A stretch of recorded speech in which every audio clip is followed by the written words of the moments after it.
Hello and welcome to Grandad's Storytime. Mr. Sneeze by Roger Hargreaves. This is Coldland, which is a country somewhere near the North Pole. The weather in Coldland is winter all the time. When it isn't snowing, it's freezing, and when it isn't freezing, it's snowing. So you can imagine how cold it is. Because it's so cold in Coldland, everybody who lives there is cold as well. You can tell if someone comes from Coldland because everybody has a red nose. And people in Coldland aren't the only ones with red noses.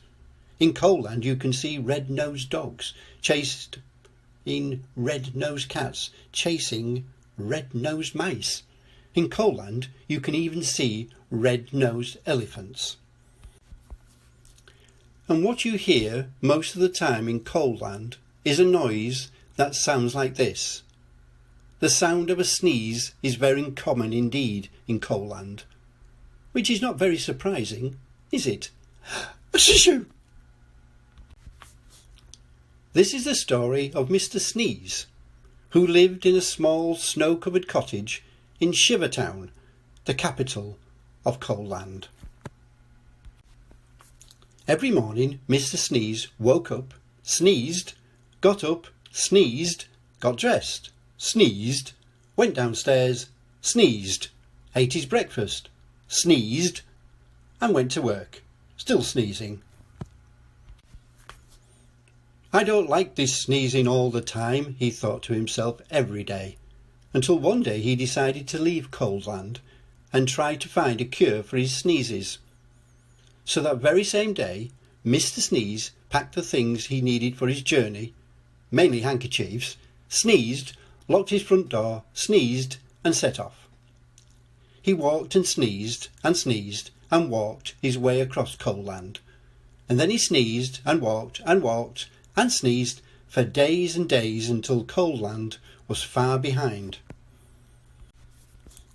As he walked away from Coldland, he noticed that there were less and less snow, and eventually he walked so far that there was no snow at all. And as he walked, he noticed something else. He wasn't walking and sneezing, he was walking and walking. For the first time in his life, he wasn't sneezing. Not at all, not a bit, not even the tiniest tissue. I wonder why I'm not sneezing, he thought to himself. But he must have thought his thought out loud to himself because a voice behind him replied, "You're not sneezing because you haven't got a cold."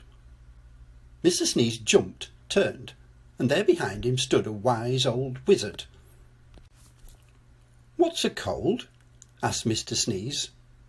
"A cold is what you catch when you're too cold," said the wise old wizard, wisely.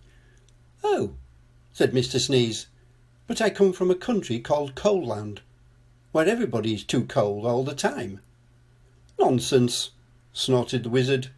"It can't be too cold all the time because of the sun," and he pointed to the sun, which was smiling in the sky.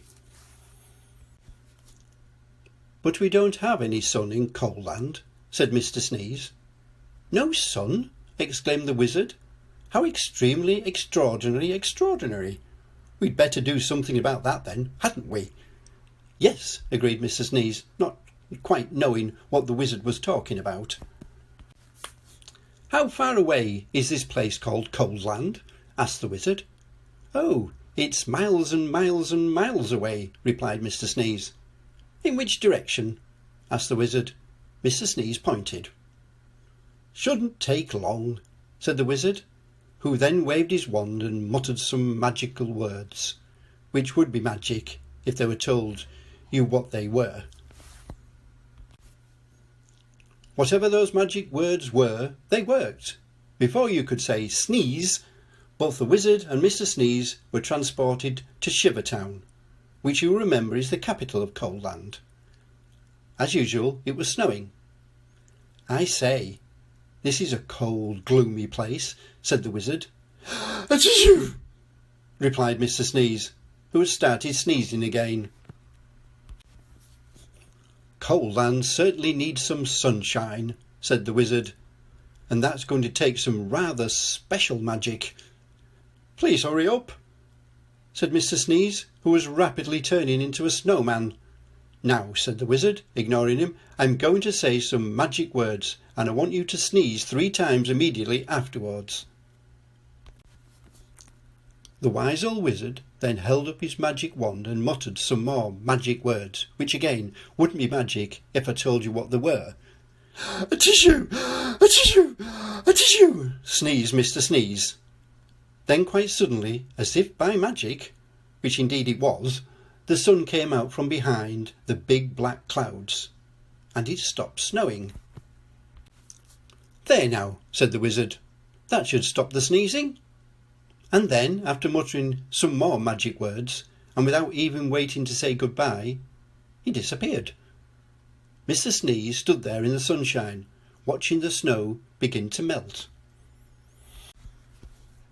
After that, the sun shone every day, and today Coalland isn't anything like it used to be. You can't see red-nosed dogs chasing red-nosed cats, chasing red-nosed mice anymore. And these days the sound of a sneeze is a very uncommon sound indeed. And even Mr. Sneeze doesn't sneeze anymore. And that isn't the only thing different about Mr. Sneeze, as he discovered himself when he looked in the mirror one morning. Can you see what was different about Mr. Sneeze? The end. Thank you for watching. If you like this content, please give me a big thumbs up. Please subscribe, it's free, to support us and allow us to create more great content.